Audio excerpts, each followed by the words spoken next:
Hello, everybody! Welcome Hello. back to Hamster's Hello. Hobby Hang. So happy to be back. It feels like forever. I know, We've got right? It's been like, Toby. I believe Chris is on the way, sprinting back from the studio to make sure he hangs with you guys. yeah, I just came from the studio myself, but Yeah. yeah, So, getting back to yeah, yeah, back to real life, huh? yep. And you were just chatting to me about my break. How was yours? It's pretty eventful. Yeah. Just I just hung went on a around with couple your of family here, right? times. Yeah, Toby's a born New Yorker, so you didn't have far to yeah, go. yeah. Just like 45 minutes on the train, and I Nice. was back to my parents' house. Awesome. Yeah, well, actually, the cool part about this I didn't mention, you, I don't think, is it was the first time me and my sister had been home at the same time in like 3 or 4 years. Really? So that was cool. And of course, my mom was ecstatic. Got family photos. That had to have the marathon of family photos with everyone there. Wait, so have you not seen her since? I have only FaceTimed her. I probably Oh saw wow. her last time, probably sooner out her way, but it's been in like 3 years probably. It's been Okay. outrageously long. Yeah. Uh, so that was very exciting. And I'm on March. Uh, she's my twin sister, so I'm gonna be seeing her again in March when we both turn 30. So that is looming. You're old. I'm older. Yes, there is heresy on my desk. Sorry, not sorry. Some Chaos Marines. I have a bunch of Blackstone Fortress. A friend of mine has the whole thing, all the expansions, and I've been trying to spend some time over the past year getting to it, and of course there's been a lot of hiccups, so this month, or this week rather, I'm going to be charging through this, and I think I should be able to get through it. So lots of dudes, lots of just kind of base coding and stuff today, so nothing super exciting, but I do have some new materials. I got a bunch of our golden high flows, and if you don't know, the Picorni stuff is golden high flows, so kind of excited to see different ways I can use that. I mostly am trying to use them as contrast paints, because those are expensive, and you get a lot more for the price with these. I think they'll be similar. But yeah, what do you got over there, Toby? I'm going back to, what I've been working on forever, the house thing again, Oh since yes, I it was takes a with long them. time to So, build a house. yeah, and I've been taking like breaks here and there from that when I was on the hobby hanger. Last time I did that die, and for that I was doing Tyler's thing, which I really need to like do finishing touches on. So Sweet. Oh, yeah, that's right. They gotta throw that in a game. yeah, this thing. Uh, just I like how it came out. I just need to like do some cleanup on it. It should be ready. Right. Yeah. I felt bad because I almost forgot about it for a while. It's been, but then his games hasn't been running for like about a month now, or Right. Right. it's September now, so it's not like I was too late for it anywhere. So, Right. well, Right. It turns out Kickstarter's kind of busy. yep, Kickstarter is busy. Almost any paint brand is a better value than Games Workshop. I'd agree. I currently own. Oh, I was gonna say zero. I don't own zero paints, but I don't use them. And I don't plan on buying them again. I love them. I have nostalgia for them. Obviously, when I bought my Warhammer growing up, that's all that I used. I just got the giant rack of Citadel. And in those days, the only paint that existed was Citadel. Not true, but in my mind, it was. And I've discovered so much more. Oh, you've used Citadel primers, huh? I haven't used their spray cans in a while. Honestly, if I'm spraying, I just have like cheapo hardware store stuff, I'll be honest. Vallejo, baby. I got a bunch of Vallejo up there, yeah. So, how do you feel? We're kind of on the other side of another one in the books, huh? Yeah, it's a very different one. Yes, very new, very a new adventure. We were Yeah, kind of going through the fog of war a little bit. We didn't know what to expect. yeah. That's over, so we can get back to other things. Well, but yeah, Right, yeah. it was very important that we tried new things anyway, and maybe that wasn't like going in brand new territory. So even if it wasn't 100%. as good as we expected, we could, we'll always be trying to do new things as well. So Right. Yeah, it was. Even if the things I did sculpt, it was really fun to sculpt.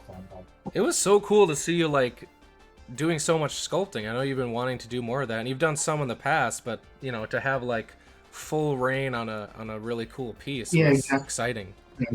Yeah, exactly. I didn't really have like full reign on things before, rather than just sculpting things that already are in families and styles are already like fully decided. Yeah. I mean, I did like I would add like little like artistic touches. Try to be creative for it still, but Right.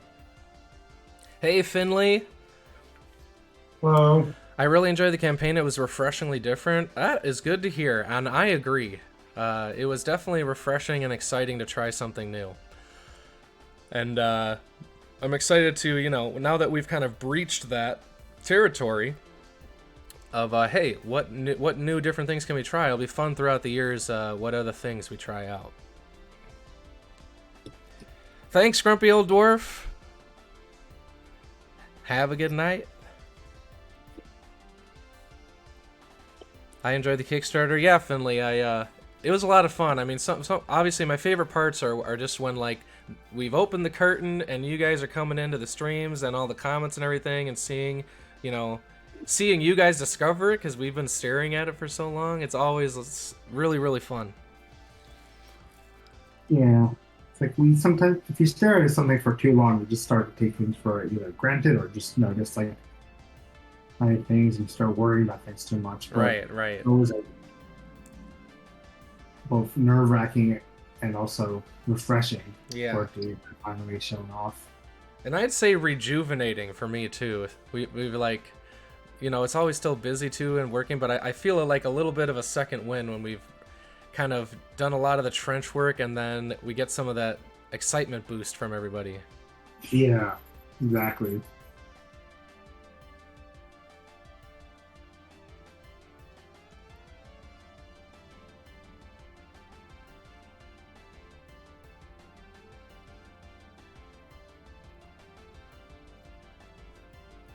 I think, Paul, generally we're in pretty high spirits because we especially because we learned a lot, and the most important part to us throughout this was like how excited and supportive you as the community was. So I don't necessarily think it was a huge blow to morale. It was just really interesting to see what different things we've learned that we never could have without doing this. So I mean, personally, I'm optimistic, especially because we have new things on the horizon that we're very confident in, and so it's just kind of exciting to have another notch in our belt that down the road we can utilize again. So yeah,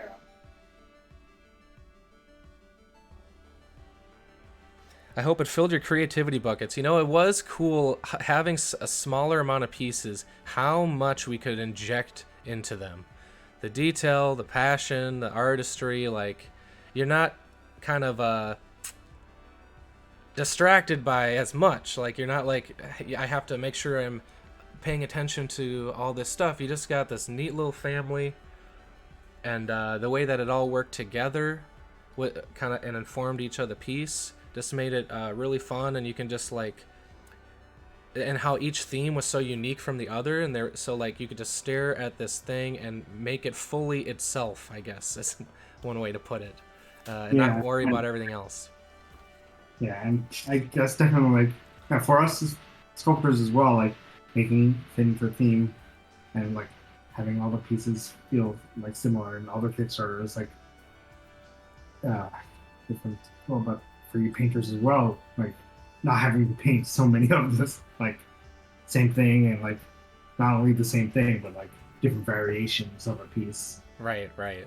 over and over again must have been like nice as well. Yeah. I end up hating every project after I've worked on it for too long. I get that, but you know what? One reason why I rarely ever strip or repaint pieces is because I totally get that feeling, but once you step away and you look back, there's a lot of times where you can kind of take the opportunity to be like, you know what? That looks pretty awesome. Once you've kind of removed from like that draining focus and energy that you put into it, you're like, that was pretty good. Even if you know you've improved, I just kind of had some of these on old Hobby Hang minis that are sitting right here on the desk because I painted them here and they haven't moved from this spot on the desk. But I was just kind of like, man, I like some of those things I did here, and it's how you can see your improvement very, very visibly, you know? I'm like, I like how that looks, but I think now I'm pretty sure I would do that differently and it would come out even better. So I like to have those, you know, little artifacts of your progression lying around.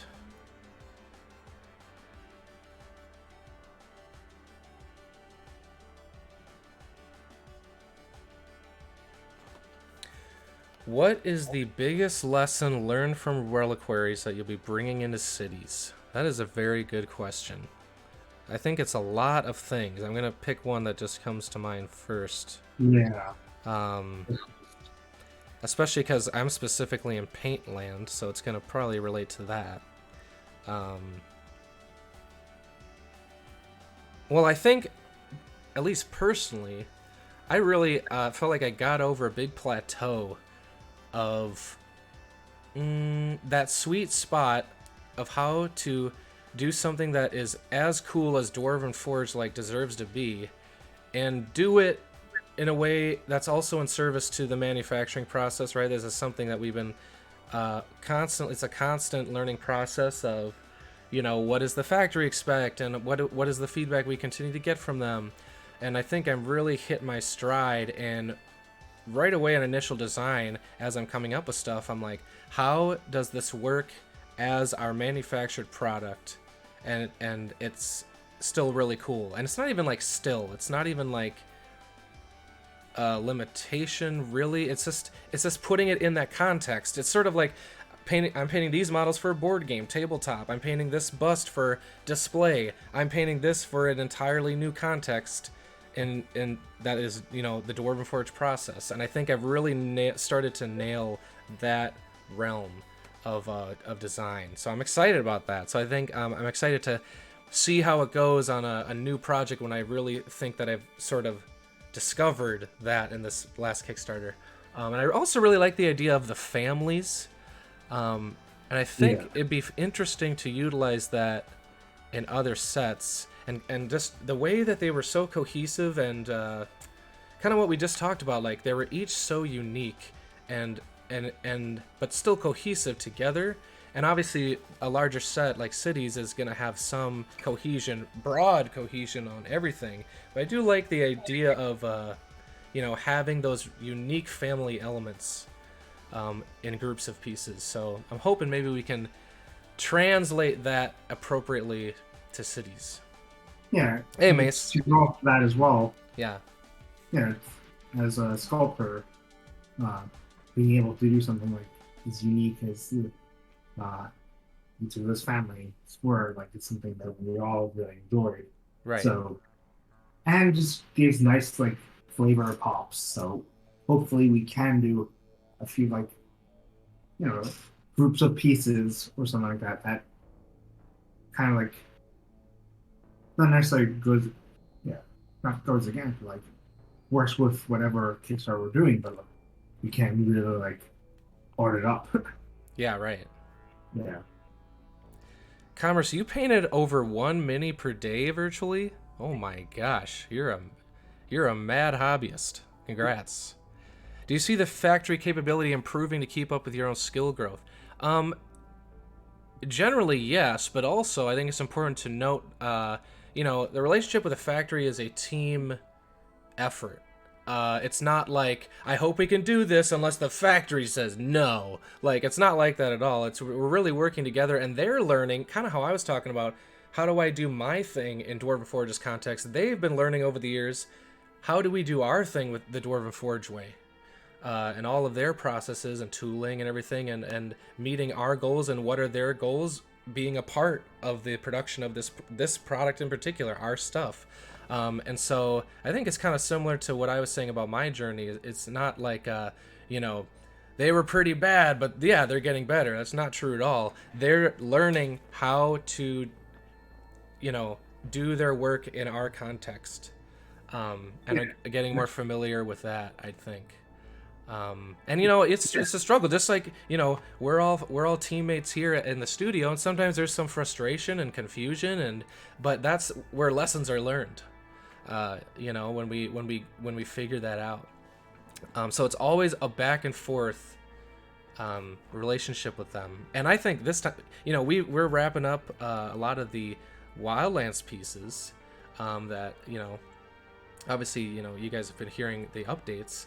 And I think we're really nailing that process of the development phase, getting out masters and they're tooling them and getting them ready to go, and the back and forth on that. And that's thanks to Eric and Tyler too, as the kind of informants and liaisons of just really nailing down this process of our expectations and theirs, and where do they meet up.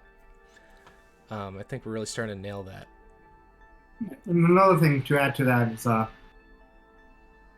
we also have been communicating a lot more with the factory in terms of what, because we want to do new innovation store pieces, but we having communication with them earlier on, so to make sure that we're both on the same page and they can find ways to do what we want to do and stuff like that. And it's previously it was just we did something and later on we do this or figure it out, but right, kind of more making sure that it's feasible, it's it'll be price efficient and stuff like that. Yep. They also have great solutions that we don't even think of for some of those things, so it's kind of more of a team effort. Absolutely. And I think that's part of when I was, at least because I can mainly talk about Paintland, but when I'm saying how do I do things for Dwarven Forge and get my mindset right, that's also, as Toby said, the expectations and suggestions from the factory, because the earlier that you can implement that and have a kind of a sense of where your target should be, the earlier you can get close to that, the better. And so I think it's been a huge help having these conversations with the factory that have gotten me to that point. Gotta grind that XP somehow. Exactly. We're just leveling up all our skills. Mace says, I actively start fights daily in hopes to make us grow as a team. That she does. She is the duel master. So congrats on the promotion. There's now a fight ring in the studio, and Mace rings the bell. Fight!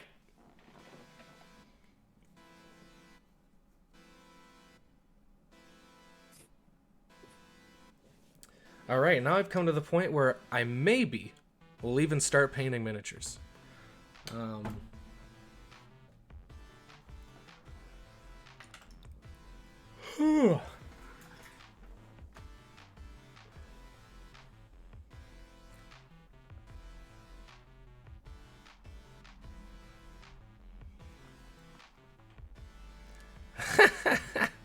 Painting? What is this, some sort of hobby hang?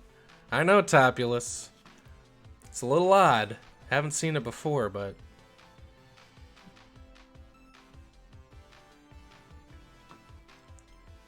I thought this was just Hamster blabs on for too long and Chris starts singing songs and then we're out.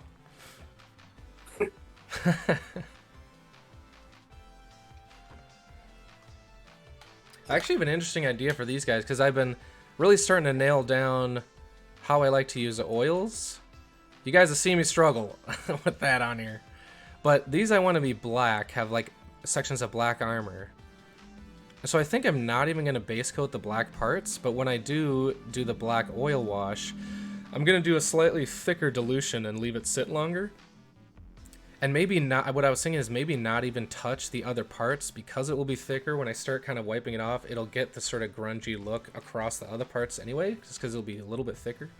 So I'm gonna experiment with that. So I think it's gonna look a little odd, because I'm gonna, you know, add the colors to the areas except the black areas. And then slap it with a wash and see what happens. Any good tips for painting on clear resin? Project working on tabletop for Larp. That is sweet. Ships covered in ruins. Yes, I do. That's one of the biggest challenges that I've met at Dwarven Forge, because a lot of the LED sections have to be clear. And a lot of times it's the way that turns out. It's kind of like that glossy finish, right? Just the material. And so I have had a lot of success just hitting it with a matte varnish before you start painting. It'll take the paint a lot better. I've used brush on, airbrush spray, but if you just hit those clear areas with matte, I think it'll help you out.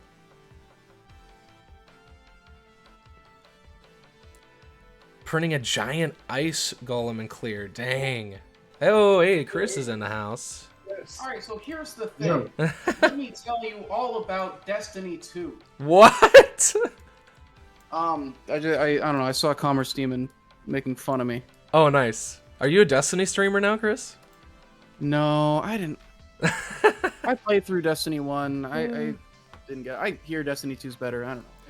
I mean, so I was super into Destiny 1, and especially as it like developed. So I was like, oh, Destiny 2, they learned so much over like Destiny 1's life, right? Yeah, I don't know what just happened, but we were in the Matrix for a moment. Oh. My capture card isn't plugged into the camera. That'll do it. Oh, good. But then, so I was like, oh, Destiny 2 is going to be like really hit the ground running with that. And then on launch, it just felt like Destiny 1 again. So I really fell off. Like you said, I've heard it's grown and it's better again, but I was disappointed. The gunplay in Destiny feels great. Yes. They nailed that. It feels real nice to shoot.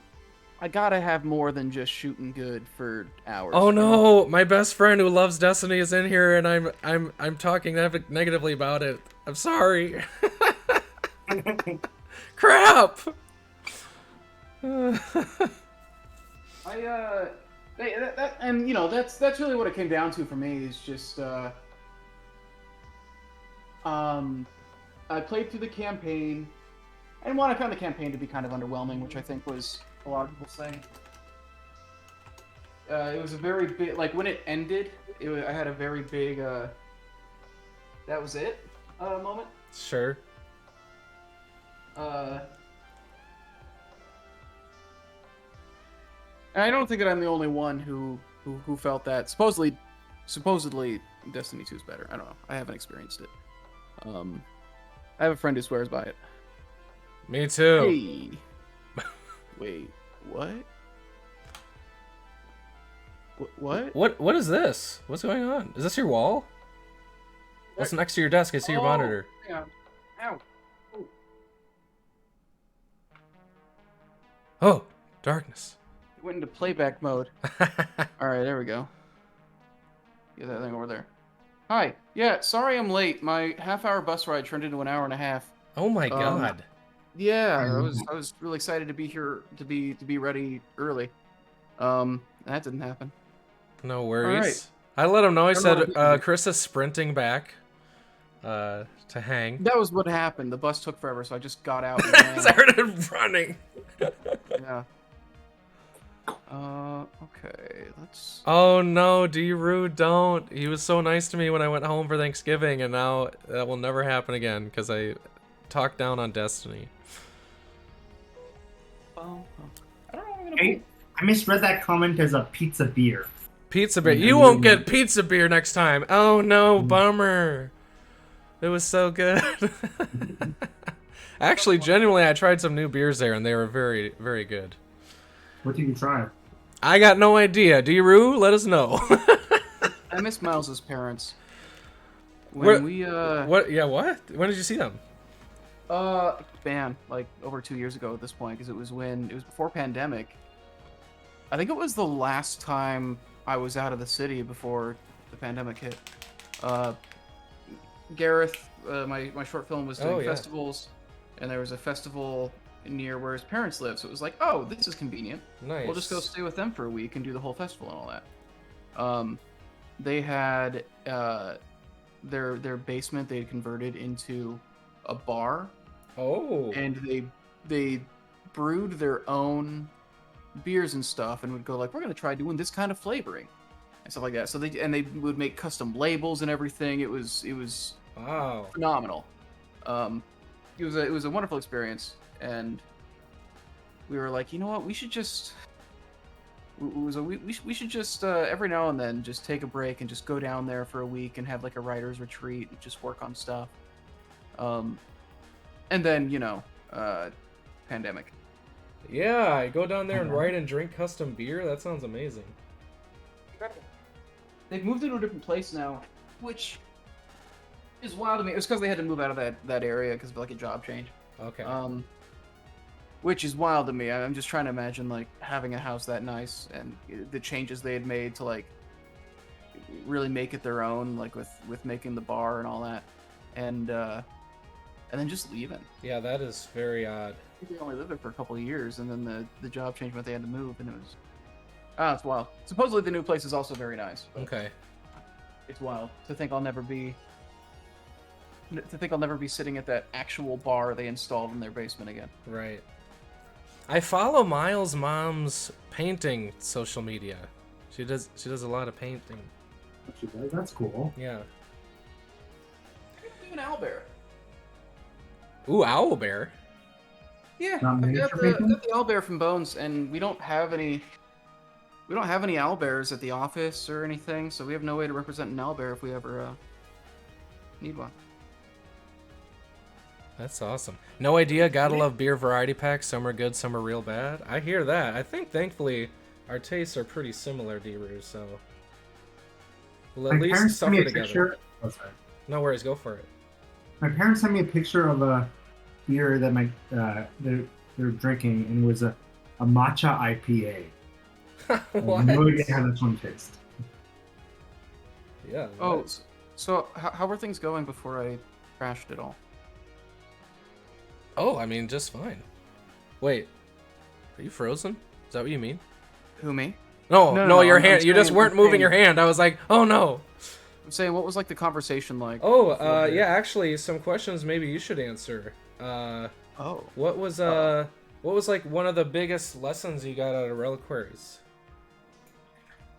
that you want to talk about?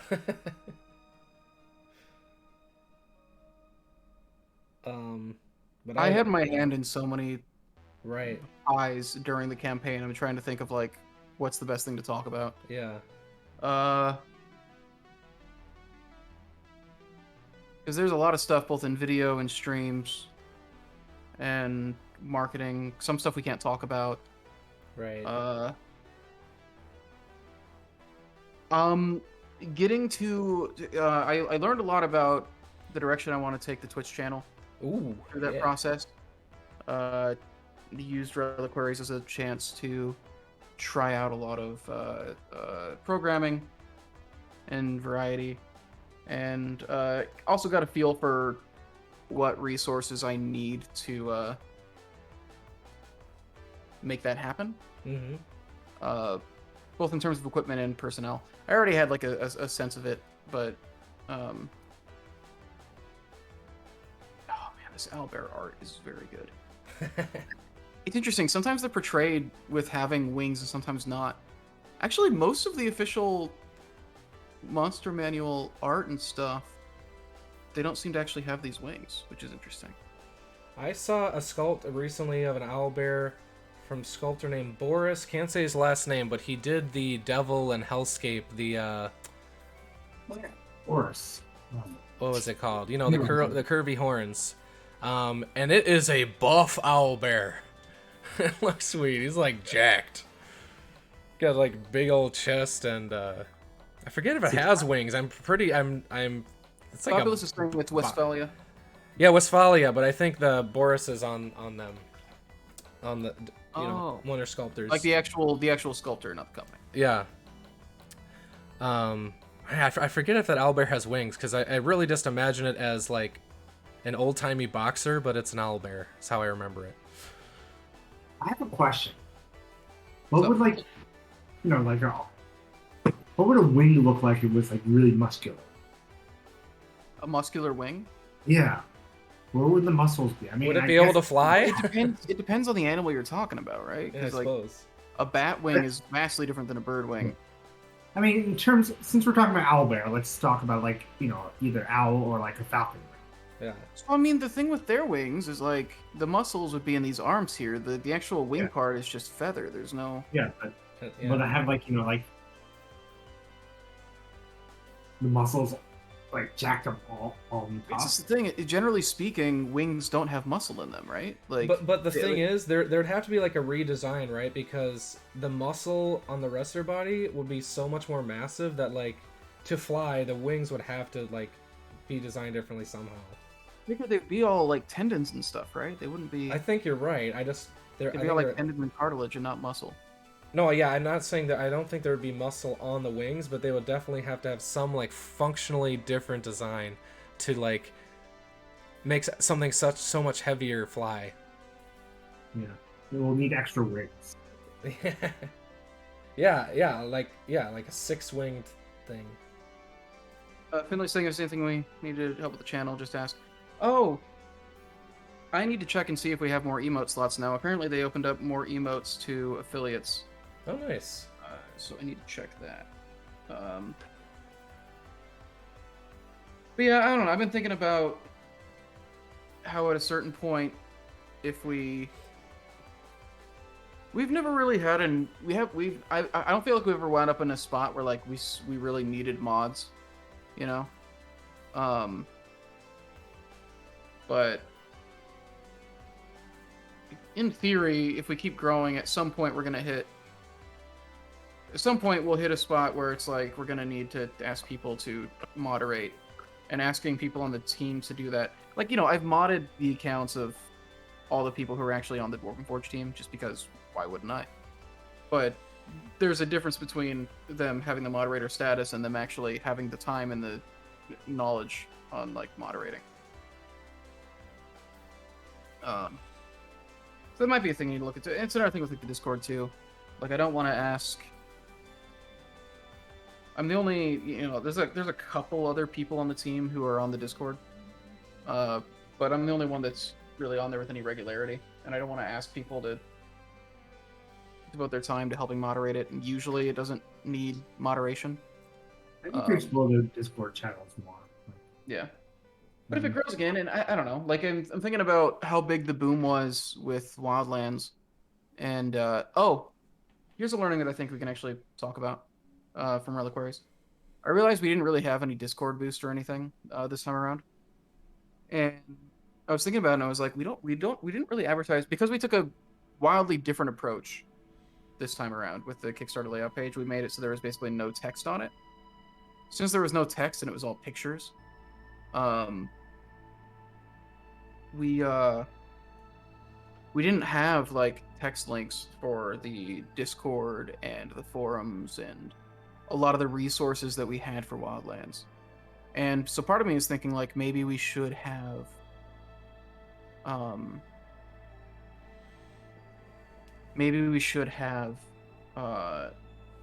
had that. And I was thinking about maybe we didn't feel as accessible in the Kickstarter when we were predominantly wanting to hit people who weren't familiar with us as a company at all and the way that we do things. Maybe we should have tried a lot harder to tell them, hey, if any of this confuses you, you can reach out to us here. If you join this Discord, we will like have instantaneous answers for you and stuff like that. And so going into cities, I definitely want to make sure that the first thing they hear is that if any of the stuff on the page isn't working for them, if at any point like they need like actual human contact, to have the resources for that like kind of in there from the beginning. It's a great idea. Because I think the Discord was a massive help for a lot of people during Wildlands, and I think we didn't position it to have the same effect in Reliquaries. Hey, speaking of the Discord, this is a jump from that, but are they doing like a just 12 by 12 days of Christmas again? They started the 12 by 12 days of Christmas. Nice. I'll probably try to Or 12 join. by 12 builds of Forgemas, whatever. And there's already a number of builds in. Okay. People have been getting on it. The interesting takeaway from the one guest stream of the guy from College Humor. Yeah, Brennan was great. Oh man, Brennan felt so bad after that stream because his internet connection was rough, but it wasn't his fault. His travel agency like screwed him over. Oh no! He just suddenly wound up like laid over in a hotel when he wasn't planning on it, and it didn't have good internet. Oh dang! Yeah, so like it wasn't his fault, but it made it difficult to talk. That's right. He shouldn't be sorry. Like, he should be glad that It's not his fault. he still came on the stream even with that. What? It wouldn't have been better if he didn't do it. I don't know. Yeah, right. Let's see. You say we don't need moderation on what may be the 1 year anniversary of the 1x3 wars. Was there any feedback regarding the Kickstarter page about it being graphic heavy that could impact users with less than great internet connections? We didn't get feedback specifically on that. It was something that we were thinking about as we were designing it. We tried to make the graphics as lightweight as possible because of that. So when we were making a lot of the graphics, especially because they wanted to put a bunch of GIFs on there and everything, and that was one of the struggles we had is video team was making the GIFs. It was like, okay, well, we need these to be under this time limit. It's like, okay, well, it's not going to have good quality if you need it to be that small, and a lot of that jazz. I think one big thing I learned is I missed having the microsite. I feel like the microsite in Wildlands was I did like helpful. having that in Wildlands. Kickstarter's page itself is just not good for what we do. Yeah. And we get so much more control over how we can get people information on a microsite, and I think we can make a microsite better. Wildlands was our first time doing something like that, and it was pretty useful, I think. And now that we've done it before, we can make a better one. How do you make cities an entry point for people new to Dwarven Forge? It feels like most people would be wanting dungeons as a starting point. There's actually a response for that. I don't know if it's something we can talk about. But that is one of the demographics we are looking at. I think Cities 2 is possibly going to have our best rounded offer we've ever had.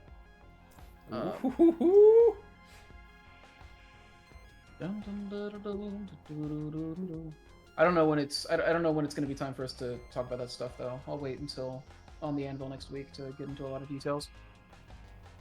That's where most of the action is in a run-of-the-mill campaign. That's fair. Tavern set. Well, that's the thing is we have a lot of this stuff for making good taverns already. But I think tavern accessories has been sold out for a bit, and we were just talking about that today actually. Maybe we need to make it more accessible.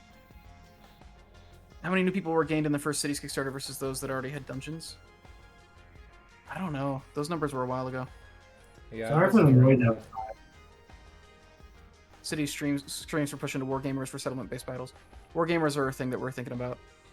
I like the sound of that. I'm excited we finally played more war games with you. Oh yes. In the new year, most of my hobbying I think is going to be a bunch of armies that I have been collecting dust that I want to have in the office for people to play war games. I'd be super into that. So, Tavern Steve is a really good. Oh, that's good. We got to use that. Tavern Steve. We have to use that for something. Oh, I need to message Tamara. You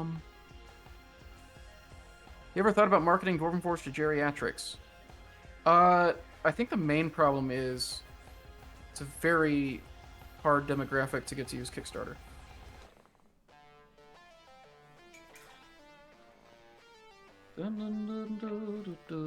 Trademark. TM. Ah, come on.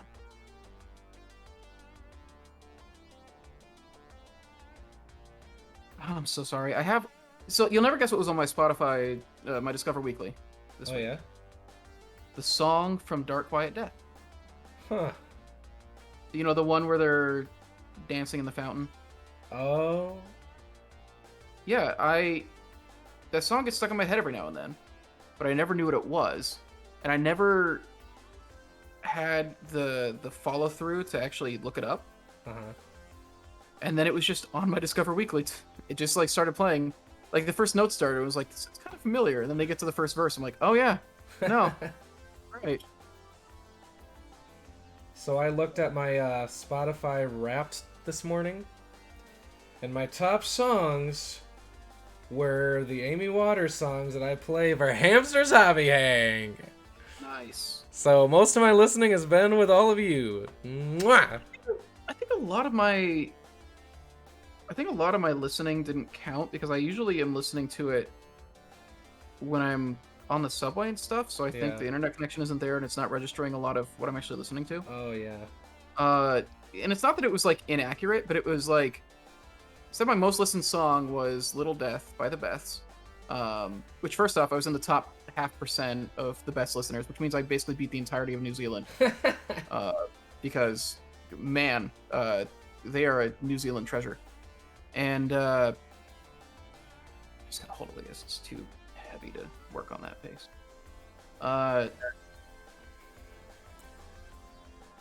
And I'm pretty happy about that. I love the Beths. But it said Little Death was my most listened to song with 59 listens, and I'm like, I listened to this way more than 59 times. Like, there's no way. There's no way 59 is it. So I'm pretty sure a lot of my listening habits weren't counted. A lot of the artists that they picked made sense. It was because of that, like, I think some of it might be, like, recency bias as well. Like, I remember the stuff that I have been listening to in the last 6 months more than the very beginning of the year.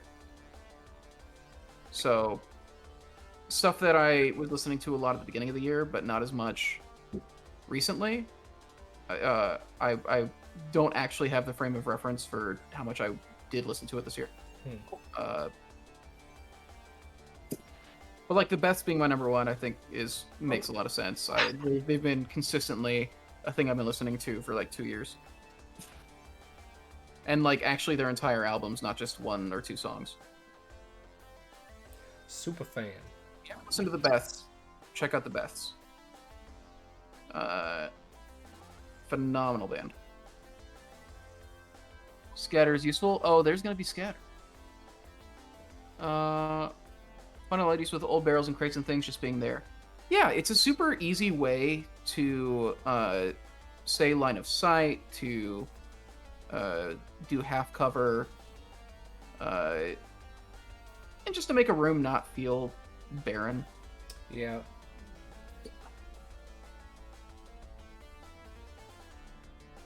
Don't.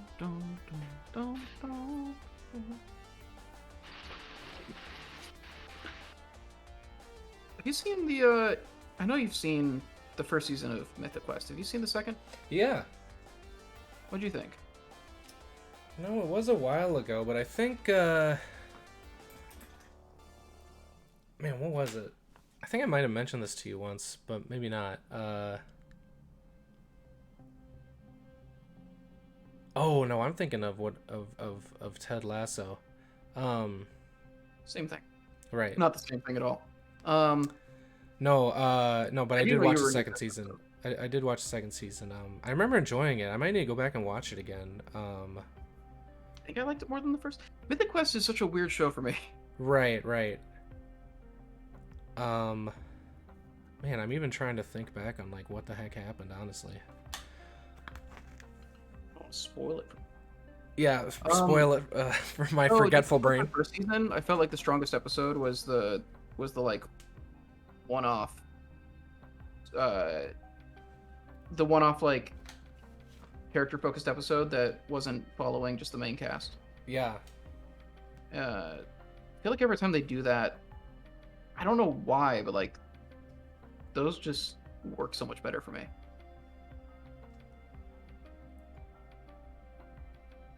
Players love interacting with scatter. Yeah, well, once you train players to actually look at the build and terrain and like get ideas with it, they'll start like thinking of stuff that you wouldn't have even thought of as a DM and asking to do it. I wasn't using terrain at this point, but when I was running new players through Lost Mines of Fendelver, I decided to punish them being hesitant. So there's a point when you're going through the Red Brand hideout. There's like a barracks basically, or a room where some people are like hanging out in beds, and when you first come in, they notice you.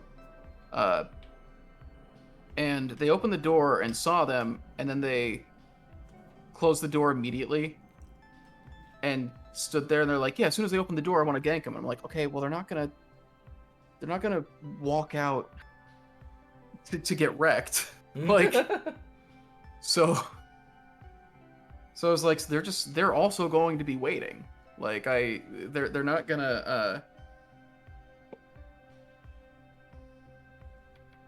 and so basically what I did was I made it where it's like, okay, I basically very quickly, like, in my head, homebrewed some rules for dynamite. And I was just like, all right, there's a supply of dynamite in there, and they're just going to creak the door open and like roll it out at you. So they got hit by some dynamite and then stormed in, demolished the people, and then, because I'd introduced this concept of there being sticks of dynamite, decided to take all the dynamite they could from that room. Oh no. Which they then carried through the rest of the campaign and would use their monk would just constantly throw it at places because I made it a sleight of hand check to get the stick to land where they wanted it to. Did you play Looney Tunes music when you rolled the stick out? Pretty much. That group very much had those vibes. It was not a serious campaign at all. It was I don't know, it was a couple people who had never played before, and I wanted to give them the chance. They're people I knew from Rasputin's Discord server. He does D&D stuff, so a lot of his viewers, particularly the younger ones, were like, oh, you know what, it'd be fun to play D&D sometime, but I never have anybody to play with. And so a couple of us, when the pandemic started, volunteered to run games. Oh, that's cool. Yeah. Boom, boom, boom, boom, boom, boom. Rasputin? So back to Destiny talk.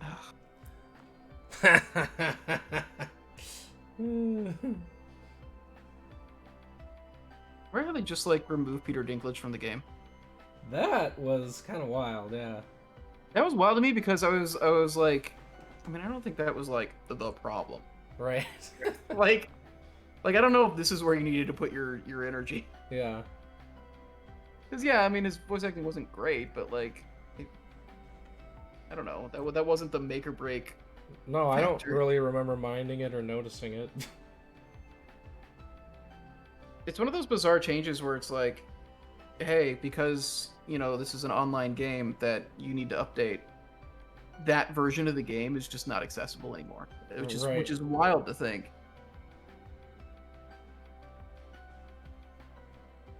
Video game archiving advocates are cool people. Oh, like advocating, like, or rather archiving like certain patches and stuff? Yeah. That's cool. It's like with MMOs and other online games where like they will literally become inaccessible after a while. Right. It's people who are, that's why Flashpoint's such a cool thing. I have Flashpoint on, I got a 12 terabyte hard drive specifically to hold Flashpoint. What is that? Before Flash went down, oh, it was a massive crowd effort to preserve like all the Flash content on the internet. So Flash stuff still lives? Yeah, all the Flash games and Flash cartoons and stuff like that. Oh man. In a downloadable archive, along with the tools to actually run and play them. That's so cool. Yeah. So all those Flash games and stuff are preserved. Huh. So much of my middle school was invested in It was a massive Flash games and those Flash animations. Yeah. Yeah, it was a massive part of the culture, and so to have it Right. completely gone was wild. So I'm glad it got preserved. Yeah.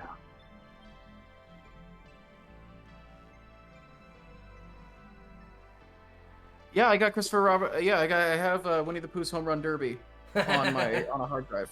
All right, so you're gonna go for another stream run, huh? Maybe someday. I don't know. Does it ruin the spirit of the whole thing if I give myself another chance? It was the urgency did make it exciting. Yeah, I literally tried until it was gone, basically. I cannot believe how close I came. I know. Which makes it worse. I wish I had just never gotten close.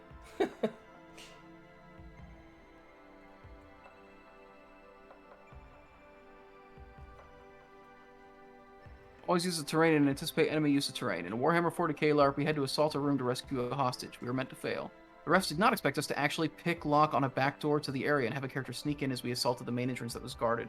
We put the breaching explosives on the walls either side of the doors and kept our fire at waist height. Our assassins on the breach grabbed the hostage and dived into the floor and crawled out. Everyone inside is focused on one door, forgot the rest of the stuff available to use. Wow.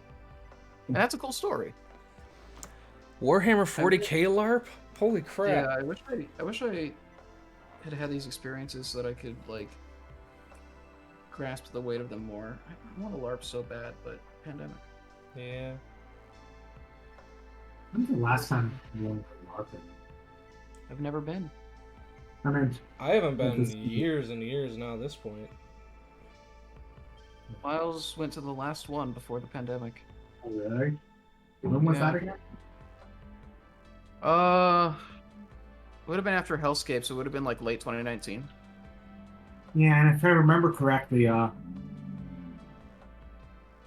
one that was supposed to happen on the, Halloween one didn't happen or something. Yeah, one definitely got canceled again. I think a bunch of them did. No, the one that happened before the one. Oh, okay.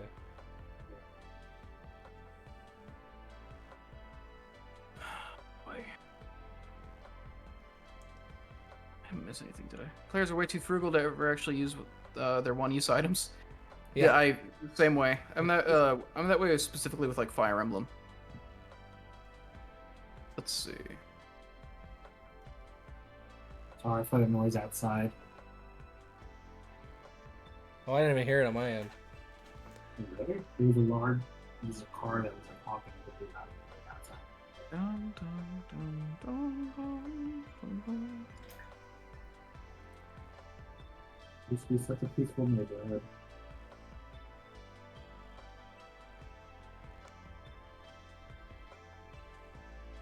I'm like reading back through the chat from before I was on to see what I missed.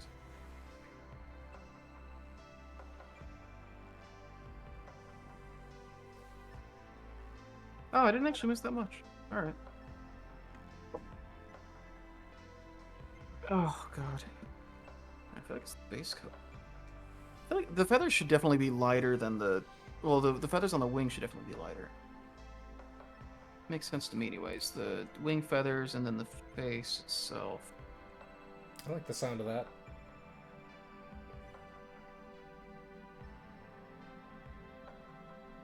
Huh.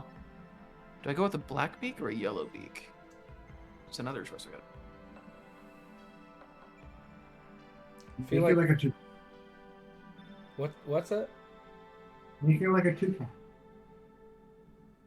Like a what? Oh, a two-tone? Yeah, that's a good option. No, toucan. Like, them. Oh, a toucan. Yeah, Okay, sorry. Something complicated. I made the mistake of thinking Toby was giving a serious answer. Go for a Making black two beak, cats go for out. a yellow. And then Finley just ends up asking for the same thing. Black beak that goes. But when I thought he said two-tone, I was imagining the yellow like into a black on the tip. Yeah, that's what That's Finley pretty much wants. what you can.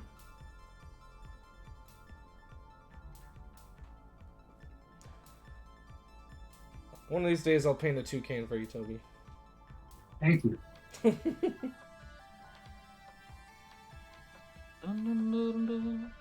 Can you paint that robot? Wildlands 2.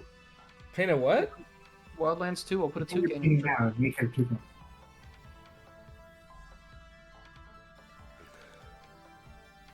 Oh yeah, Wildlands 2, bird edition. Yeah, everything's a bird. Everything's a bird. This tree's a bird, this bush is a bird, this rock is a bird. She's a Water is a dude. bird. She's a dude. We're all dudes.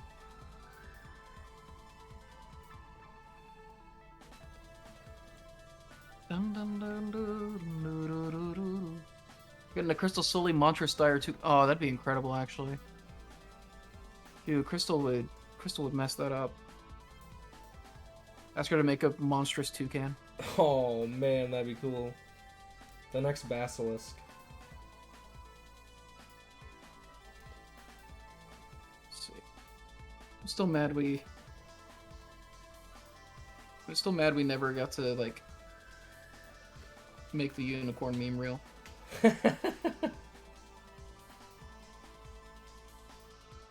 It would have been a terrible idea to do it, but like it would have been so funny. True. For what? For was it for Wildlands or? Yeah, if we jammed a unicorn into Wildlands.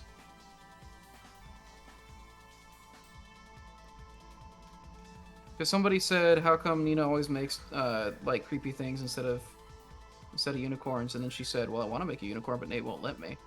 We wanted to make So Kennedy. everybody started demanding that we let Nina make a unicorn.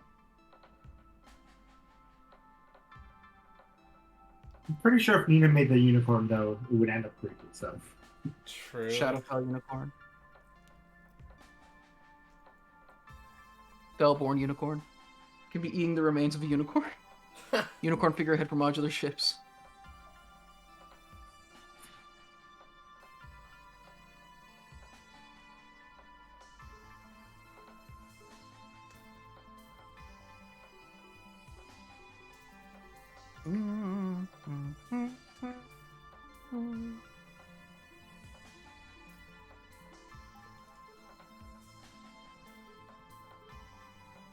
How am I getting these messages? Gosh, anyone in the chat like Who wants me? paint Warhammer Chaos Marines? Because the amount of trim on these things is like insane. I can't imagine painting an army of these. Where's Rabbit at? Doesn't he play Chaos? I think he does. There was chaos talk on the Kickstarter or on the Discord a bit ago. Nice. I don't fully understand what chaos is. I just know that I'm here to kill chaos. It's basically like the manifestation of all, beings' sins made manifest and come to destroy life and the world. I'm for it. You've done enough. I got banned from my local Warhammer store for not playing it right? What? Hey, you can't play our space fantasy game if you're not doing it right. You're not supposed to actually shoot people. Oh. This comes I think in it's with the main- a giant Nerf gun. Every time he scores a wound on a model, he just blasts him in the chest. Yeah. That reminds me of this old image that I saw where it's like So much more immersive. some place was doing like this like Nerf gun event or something like that, and then it was like, oh, just make sure that you get your weapon, like your Nerf guns checked. And this guy kept like trolling them by just like posting different pictures of like, like a gun like a real gun, and then like a gun that was painted orange and stuff like that, and then a flamethrower, and then one of them was like a hamster with a knife taped onto it. And the guy was like, "Dude, no, that's just a hamster with a knife." Oh my god.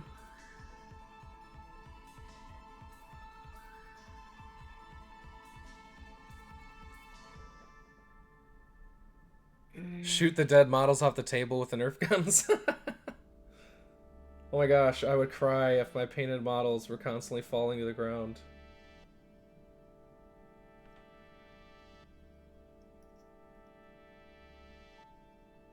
This is like a joke magic card that was like, it was like one of those the unset ones Oh yeah. where you take a Nerf gun and shoot the opponent's deck and see how many uh, cards you can take off of their library.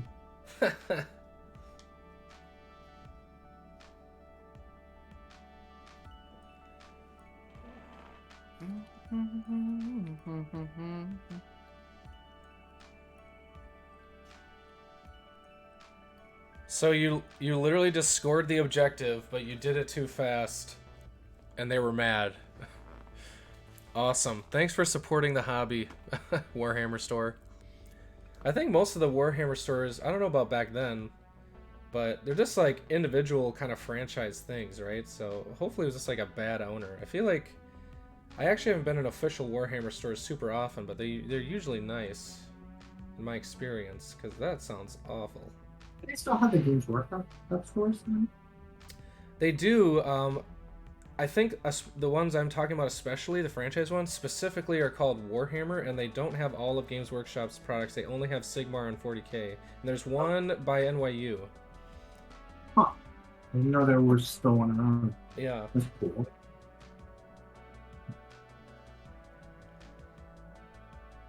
Yay, gatekeepers. Yeah, exactly. Come on.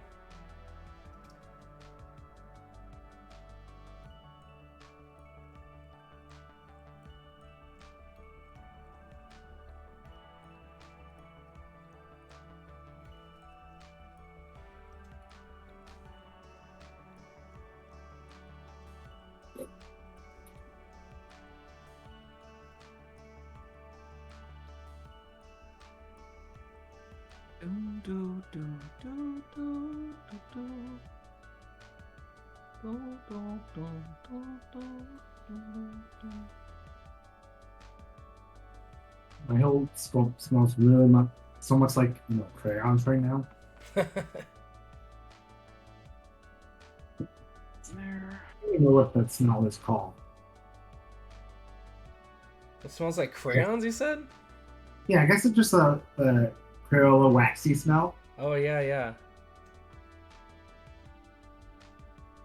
I don't know why Monster Clay sometimes gets like that, but that's.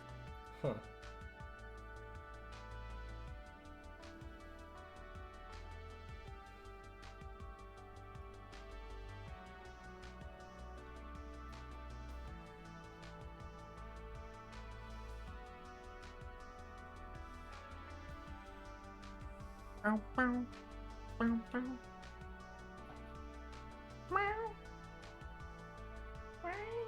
It's you.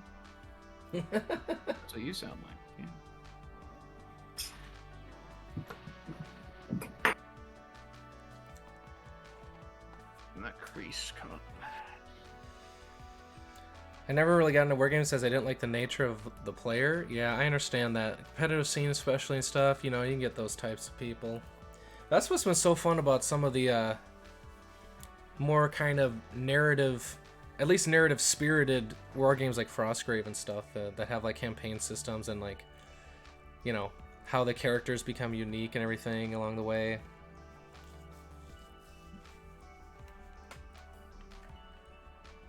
I'm so high. Oh, Dunk, hi! Oh my goodness gracious.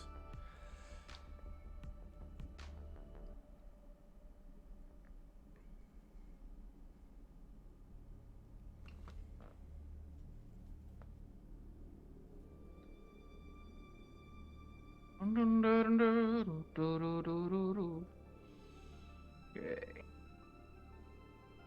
Look at the inside of this. it's basically the base coating.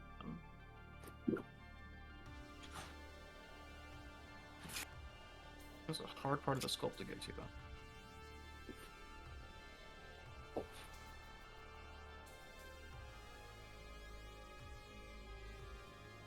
Has anybody painted their owlbear from Bones 5 yet?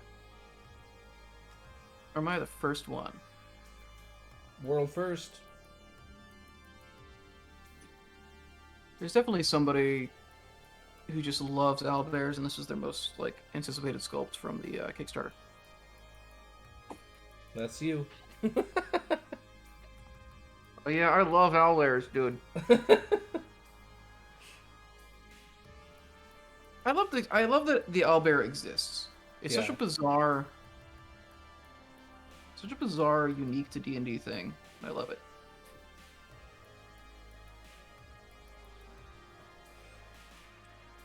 At least I assume it's a unique to D&D thing. I've never seen it anywhere else.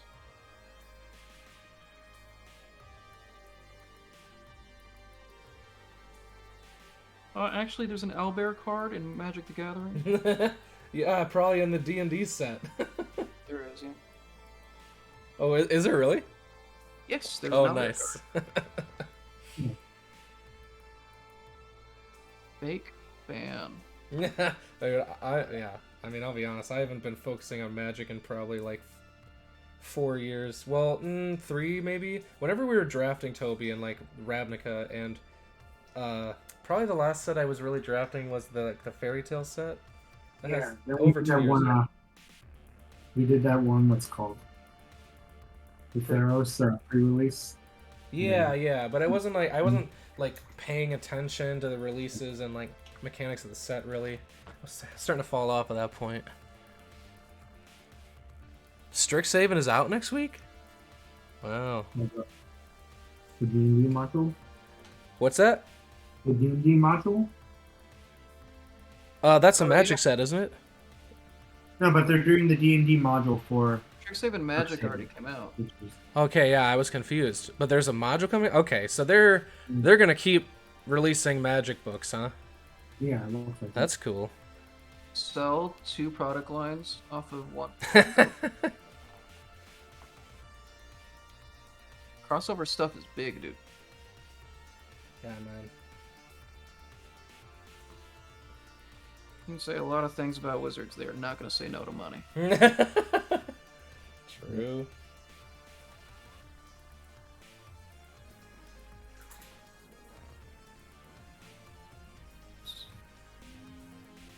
All right. Do that. Even reuse the art. Yeah, that makes sense. It's almost like as a selling point, though, right? Whether it is or not, because of like when they reprint old cards in Modern Masters or whatever, Commander. Yeah.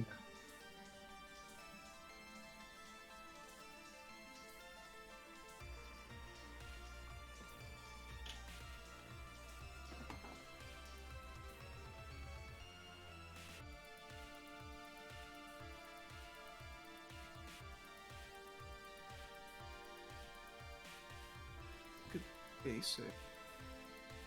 What I'll do is I'll mix some white in and dry brush. Second layer of feathers with white-ish.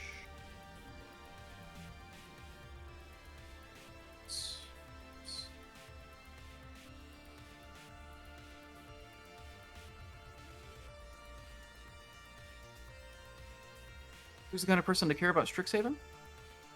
A lot of people are excited about it. At least on D&D Twitter.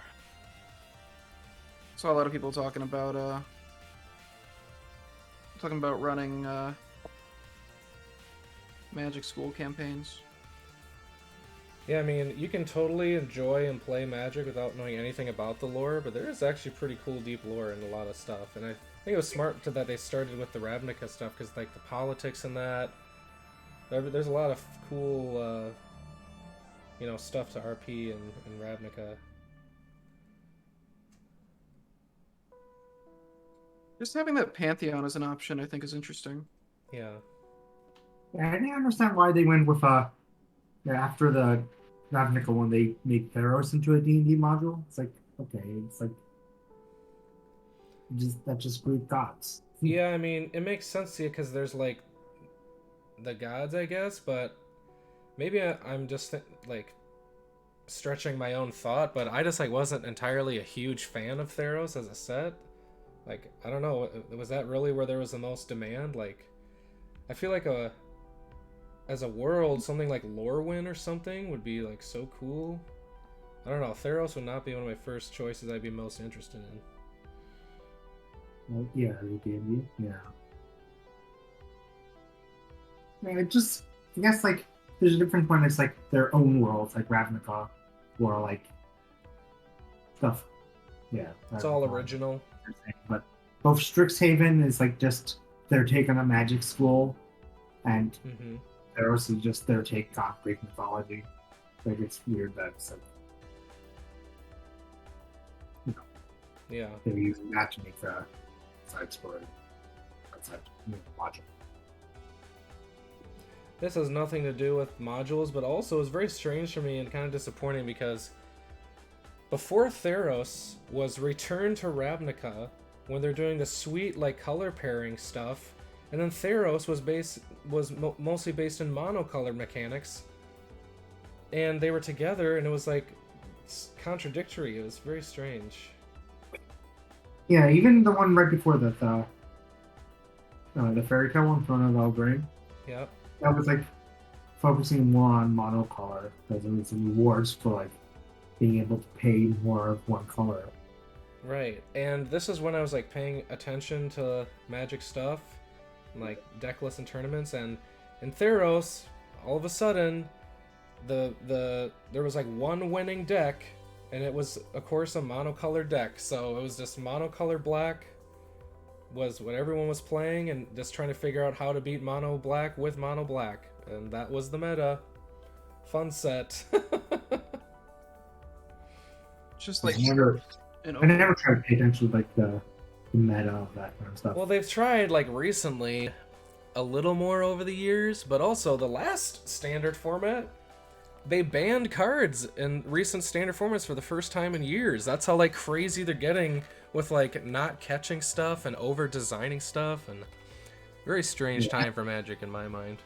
I think they're toning it down now. Like it does feel that way. There's like they're just not pushing out like the few super outrageous things that like are just overkill. It's a lot more of the kind of practical stuff that has synergy together.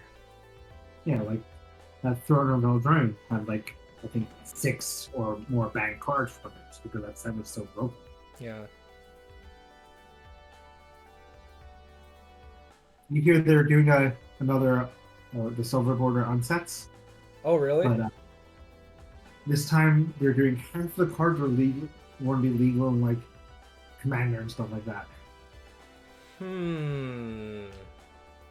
Because I think they realized that a bunch of the stuff that they used to do, kind of Silver Border, doesn't necessarily like work within the rules now. As long as it's not like holding your card over the table or something like that. Yeah.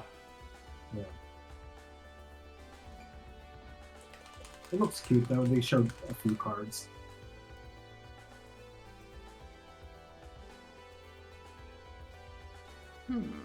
I had thought about going on Arena and drafting a little bit, but I know if I open that door, I'm gonna blow a ton of money doing it a bunch. I spent no money on Arena, and I was pretty happy about that. I played Arena a lot for a month or two. Didn't spend any money. That's awesome. I would not. I can't. So like it was like $5 or less. Yeah. And see, I got in the habit of just being like, I'll just play one more draft and one more, and buying just the currency to enter that. And yeah, that's obviously didn't go well.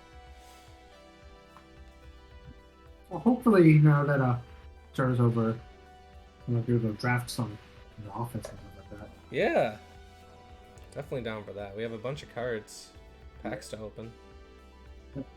So much.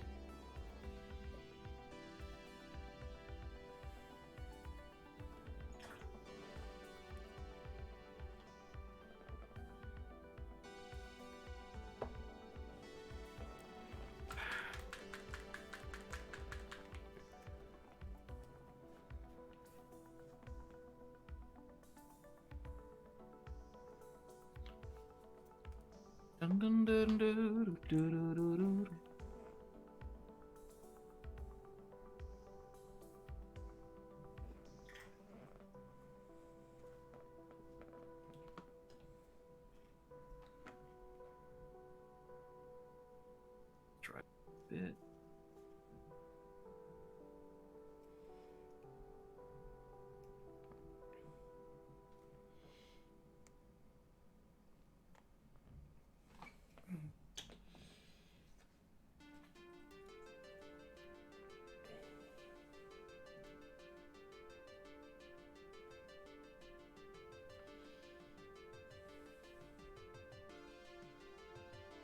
Hamster, lighter brown.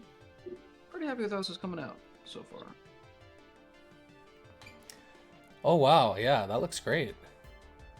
The dry brush on his wings came out good. Yeah. That's really good.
We all hit the tents crafting.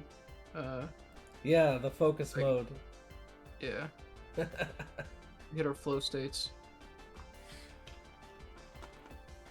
I just hit the point where like it's coming together, and I'm like, oh man, now I can't wait to see it all done. Right.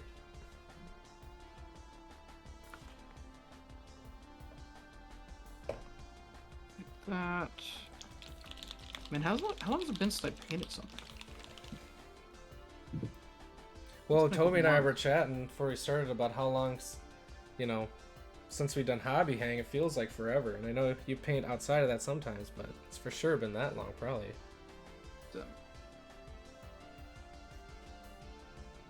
So, you know, the reason I haven't been on hobby hang is the same reason I haven't been painting on my own either. There just has Right. been no time to really do much else outside of Reliquary stuff. Right.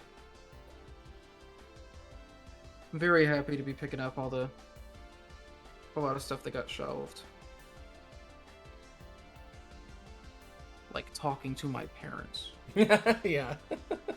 Excited to get back to work on that project. Let's see. Let's do that.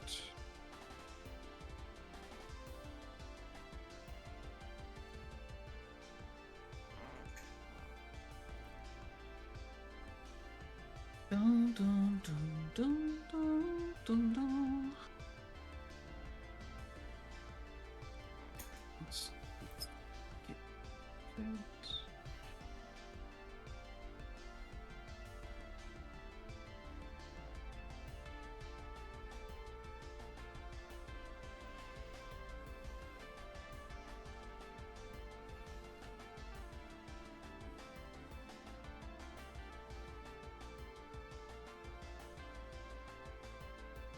I'm not following any of the art exactly, but I think that's okay. This is my owlbear and nobody can take it from me. Amen. Until Wizards of the Coast kicks it on me. That might do it. The Until Reaper- anti-ass phase. Yes, you're like, oh, maybe this miniature won't look like crap after all. Until Reaper joins the stream and starts telling me I'm doing whatever. They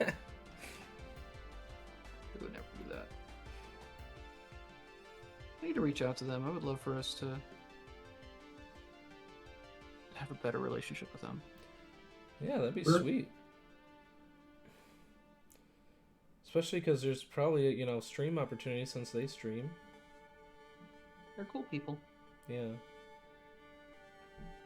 Whenever I have time, I don't know. It's always good tips. They're doing the game real well. Yeah.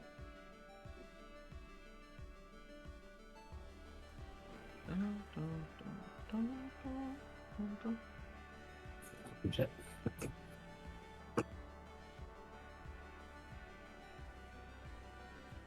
Something negative from sculpting it sideways like that. What's up?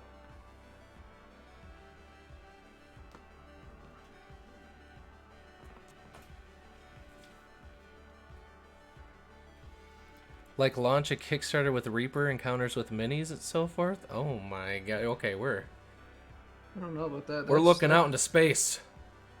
That's way far from where we're at currently. But who knows? Maybe one day. It's just nice to collaborate with people. Yeah, definitely.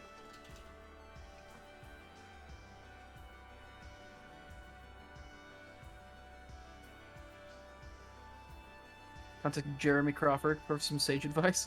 Oh no. There's been a lot of emergency vehicles outside my apartment today. Uh-oh.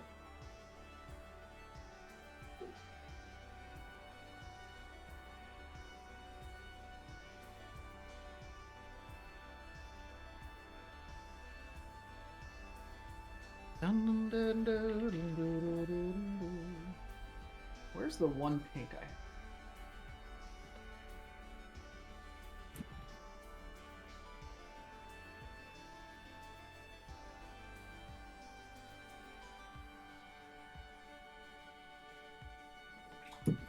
No, you exist. Where are you? There it is.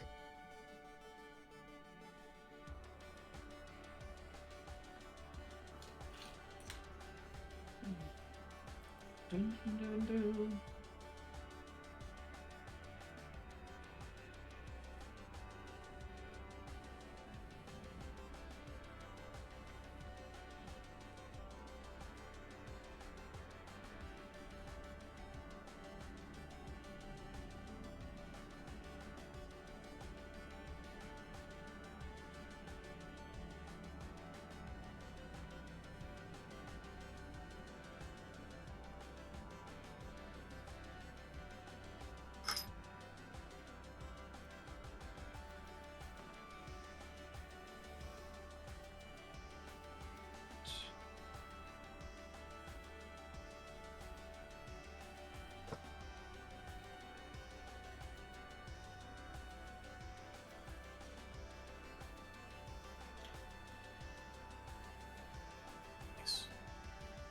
Recent Kickstarter for a Greek 5e setting. Do they know about that? Age of Antiquity? Was that it? I think I backed that.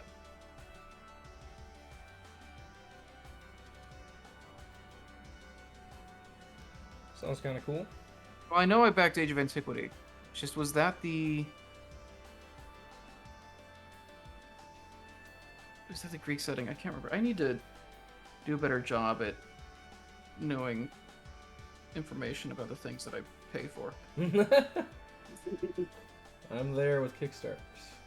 I think most of mine have generally come in because I forced myself to stop backing stuff like 8 months ago, probably at this point. So then I might be in the home stretch of everything I've bought. Backing stuff for a minute.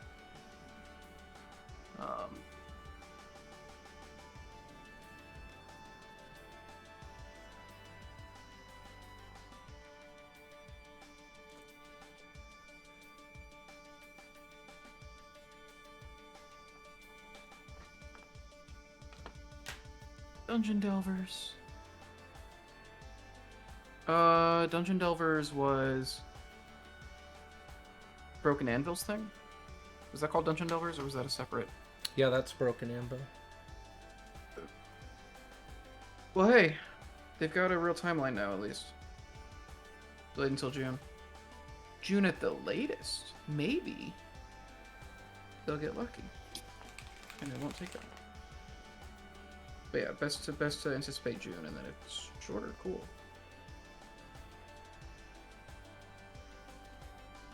I'm just happy they have, settled on a course of action that will get them to the finish line. Yeah.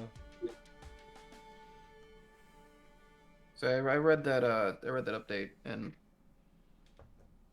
none of it's their fault. It's just the reality of the world we're in currently. Right.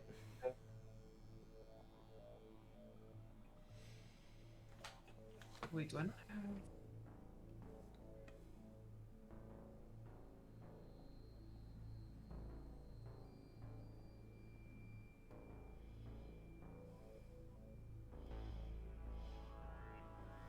Reach out to them too. That'd be nice. Yeah, their stuff is awesome. I love their sculpts are so dynamic. Let's see.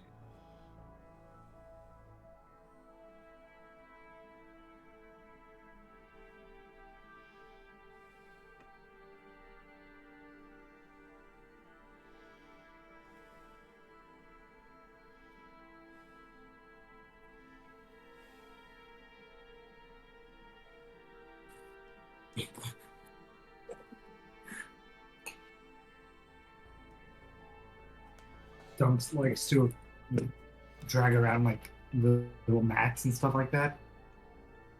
But I have just one mat that's up in my office chair under normally, but it's like 3x5 mat or something like that. And he's really trying to figure out how to like carry it in another room. I recently got a rug for my apartment.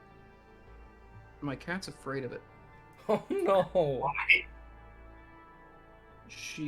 It's a blue shag rug like the one we have in the media room in the office. Oh yeah.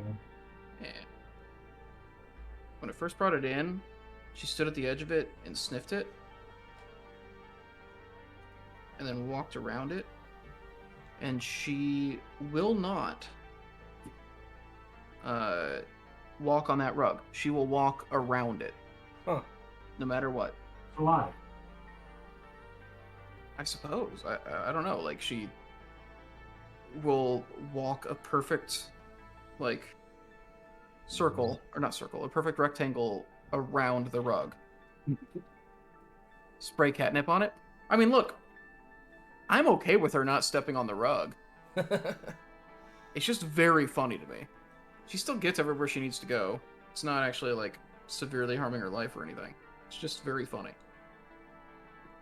So what Dunk did now, he was originally trying to like drag the rug over, but he folded over and decided to crawl into the tunnel he made now. I think it's a very cute cat. And his butt is sticking out, but I think he feels like he's fitting.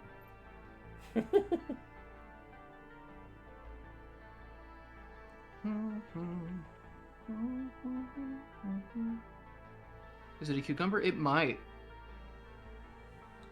It might be a cucumber. I didn't even realize it. Disguised as a rug. It's better for the environment, Yeah. Doesn't make them out of fabric, they make them out of cucumber. It's all plant-based.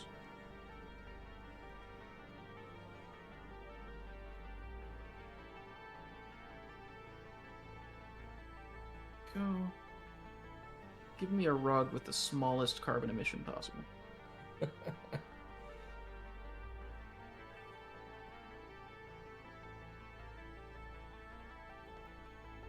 see. So yeah, I don't know. It's fine. Like, if I needed her to use that rug for some reason, I'd put catnip on it. But like, at this rate, that means the rug is going to be cleaner than it would otherwise. So like, Yeah, there you go. okay. I'm not going to get her hair all over it because she won't be like laying on it all the time. Doesn't stop her from getting to her food. Doesn't stop her from getting on my bed and annoying me. Well, what you can do now is if you ever need her to not go in a certain area, just move the rug and block it off. Just put the rug on the couch. Yeah. So stop scratching it. You know what this is telling me is I should just be getting shag furniture. Yes, everywhere. I assume it's got to be what it is. It's got to be the shag. Looks like a wild beast. Because I had a blue rug before, but it wasn't shag. It was, pretty much perfectly flat. She had no issues with that rug whatsoever. But I think, yeah, maybe it being shag made her think it's some kind of living thing.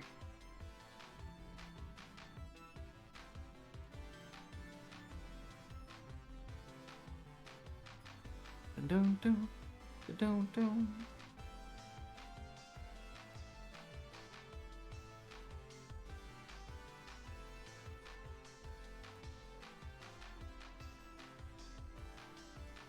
Need to emphasize his claws more. And then I think... Tomorrow's already Friday?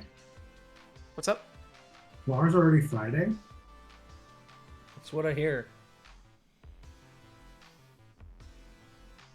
I missed that entirely. Tomorrow's already Friday. Oh, yeah, Today Friday. snuck up on me thinking about the hobby hang. Yeah. Well, I guess it was the long last 2 days, meetings. the last 2 days were like Yeah, all meetings, and then the day before that was preparing for those meetings. right. So like the entire front half of the week was consumed by meetings, basically. I'm glad I'm on the other side of that. Right. Extremely happy to be on the other side of that, yeah.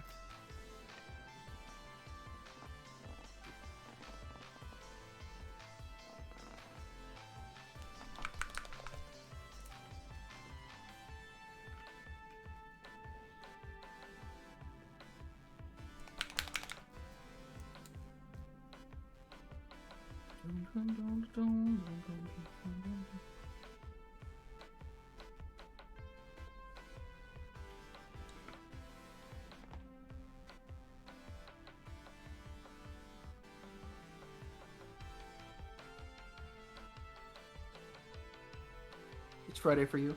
That's fair. Big overseas energy. Critical Role tonight. Hey, last week off. Is it good? Yeah, they took it off for Thanksgiving. Oh, makes sense, yeah. Also, man, Thanksgiving was like a full week ago. Wow, that's I still don't have any very concept of strange. Dun, dun, dun, dun. It's interesting. We're gonna be back for like a couple weeks and then gone for a long time again for the holidays. Yeah. Yeah, it's basically we had a week off, then we're in for 2 weeks and have like 2+ weeks off. Not complaining, but Yeah, this is the first Kickstarter I've been a part of that is pretty sure that was like this close to the holidays. Yeah, we really put it like our backs against the wall in terms of like this is as close as we can get. Right. It drove so much of the decision making, like the fact that it was like we need to be done by Thanksgiving because we're not gonna make people work through Thanksgiving. Right.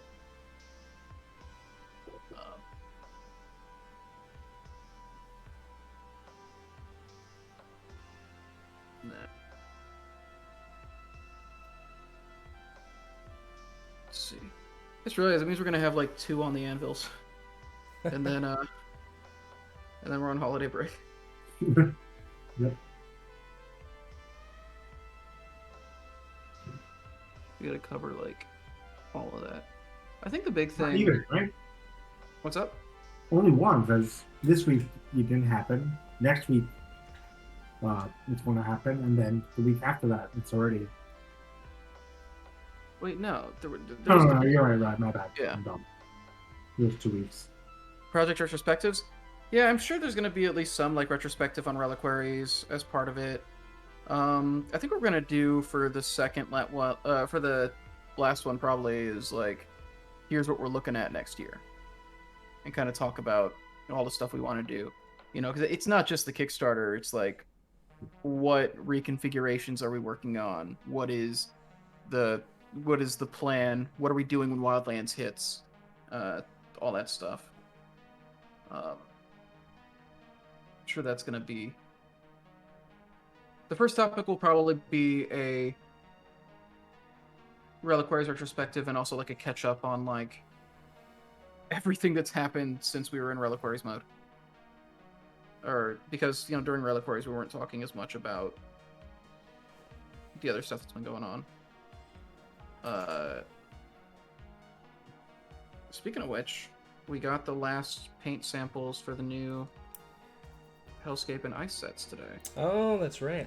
I'm gonna go in and look at that. They look great. Awesome. So ice is being made in Mega now?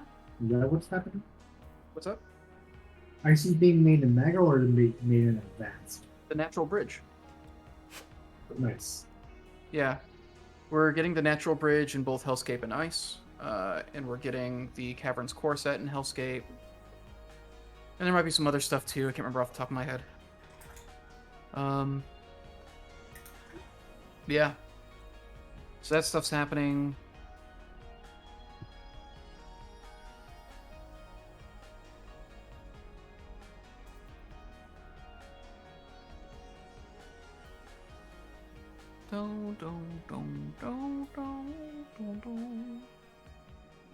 More Hellscape? Yeah.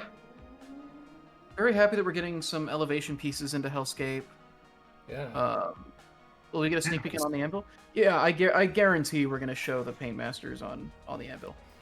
We did that before with the Underdoom stuff, I think. Well, no, we didn't, because Underdoom hit... I can't remember if we did.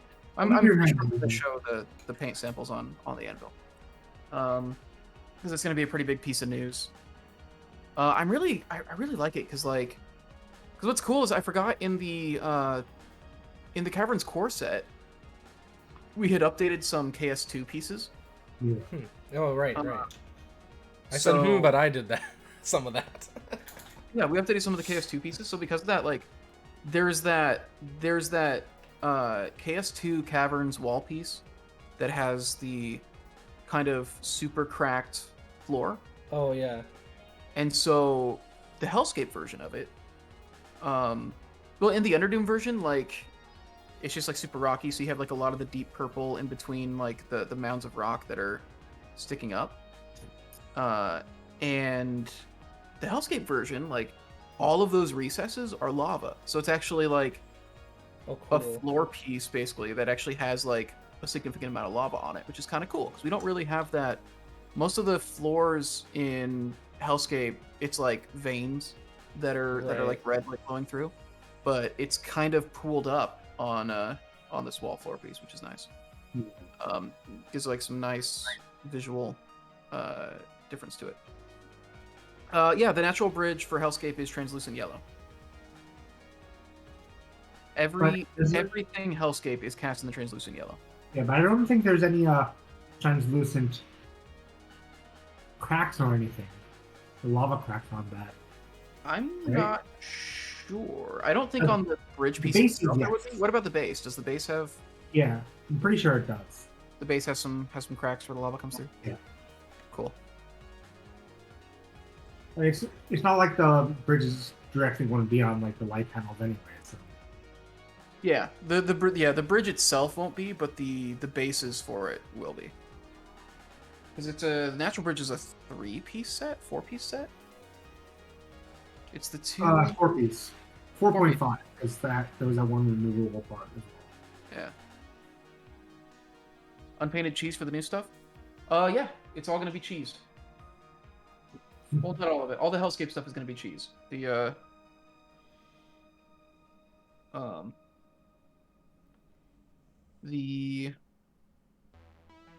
ice is not going to be cheese.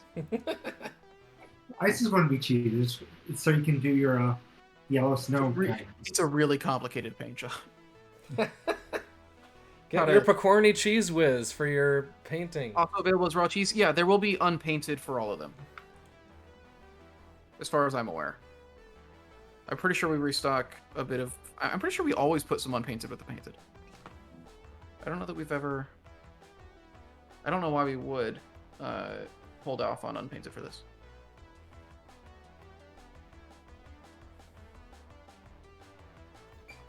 Use the katana for this.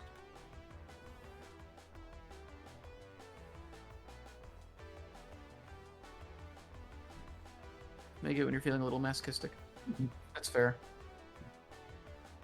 Well, here's the thing. I actually found the set pieces when I was working on my Hellscape. I found the set pieces to be preferable. Doing the volcano, doing the pedestal of pain.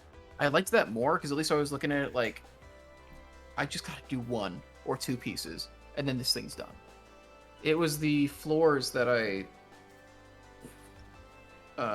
it was the packs of like a lot of bread and butter that I really struggled with. Because there was so much.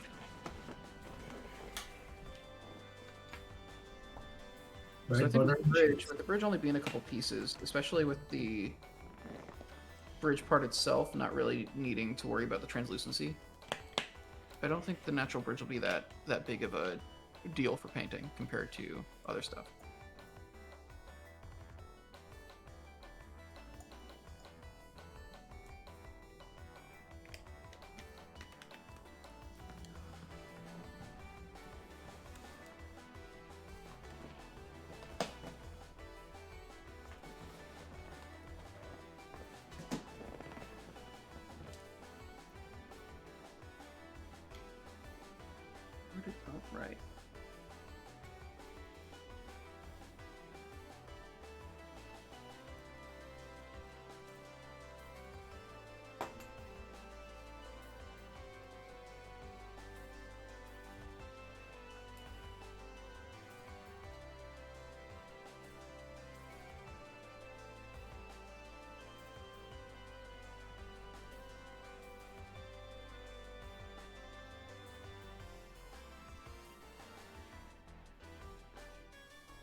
Right.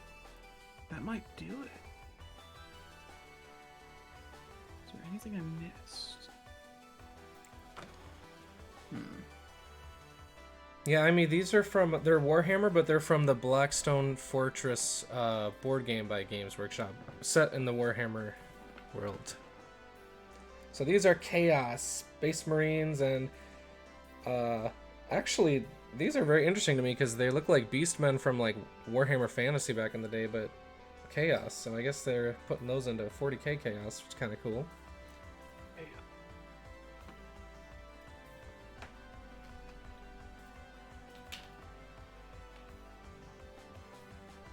Do the base, and I'm done on this one. All right. Not brown. Let's see.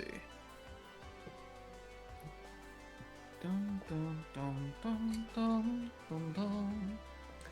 No, these are plastic. The Blackstone Fortress came out within like the past 5 years. So mostly, it's pretty much all plastic. In fact, it is entirely plastic. I got the whole set for a friend. They got every expansion, and I said, I'll paint that. And it's taken a while.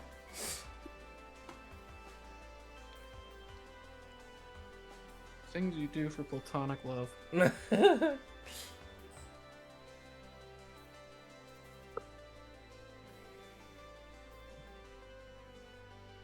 Dum, dum, dum, dum, dum. I got a pretty good rest, Amy. It was fun going back to Minnesota for Thanksgiving. Minnesota. I went to Miles's, which is basically going to Minnesota. Lee said Minnesota definitely had accent there. I didn't even notice. I didn't think I had it too bad until I moved away from Minnesota.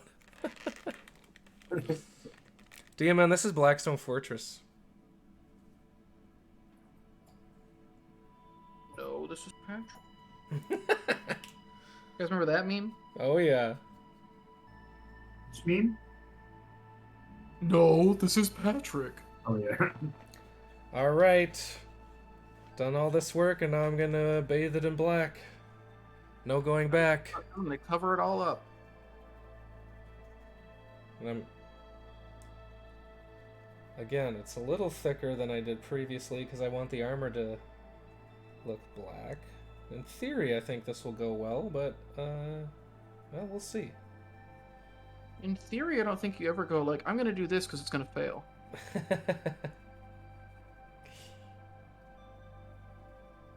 Because if I learn anything from the producers, if you do that, it never goes how you expect. We talk about musical theater on here? Not in a while, because musical Anybody theater's been... Anybody outside of the two of us gonna know anything about it?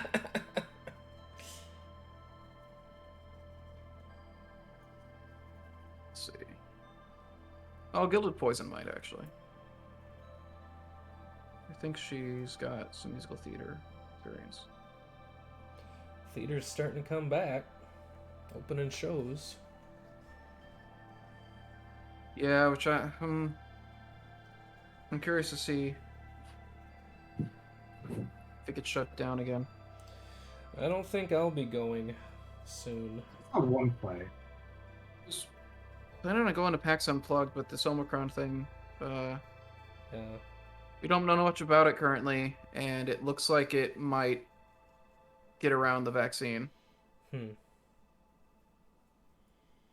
And we just became the source of a hotspot.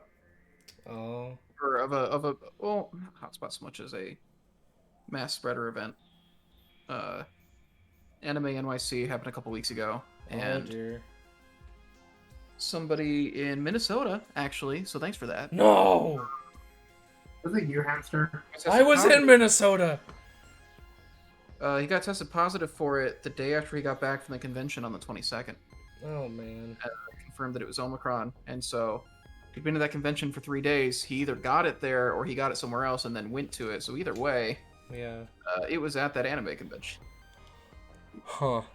On the bright side, the White House press secretary had to say anime in her press release. So anime has finally officially been acknowledged by the White House. Which, I didn't watch it. which is, frankly, something we've been pushing for a long time. Oh, Topulus, what's your favorite Thanksgiving side? Half of my plate was definitely mashed potatoes.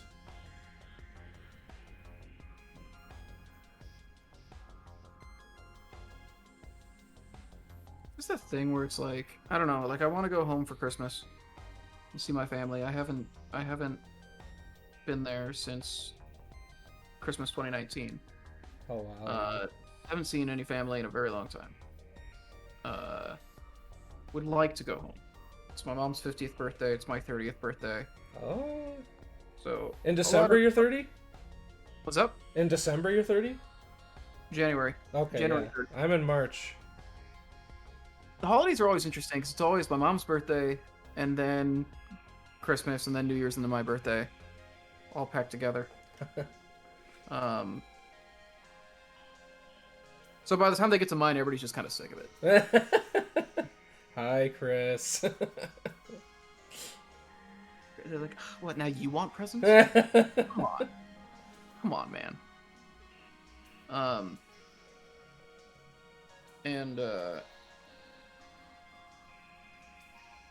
Yeah, so I'd like to go home for that. So now I'm thinking like, it's like, man, so any convention right now is probably potentially a super spreader, and if I get it, I can't go home. So like, Oh, right.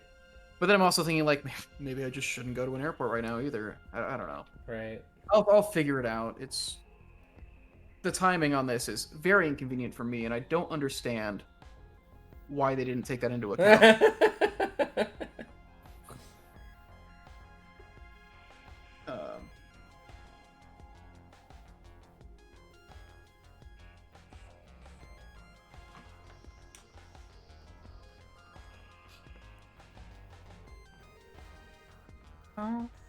Yeah, Wilderness Chris has an owlbear.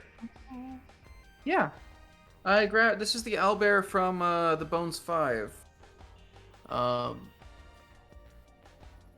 I've had him on my shelf and I was really nervous about painting him specifically for some reason. But I'm not terribly unhappy with the way he came out. I think he's definitely table acceptable. Alright. It's even better on camera from a distance. Whoa, wow, yeah, I love that. A couple tiers of brightness in the wings. Yeah, the dry brush on the wings like came out really, really well.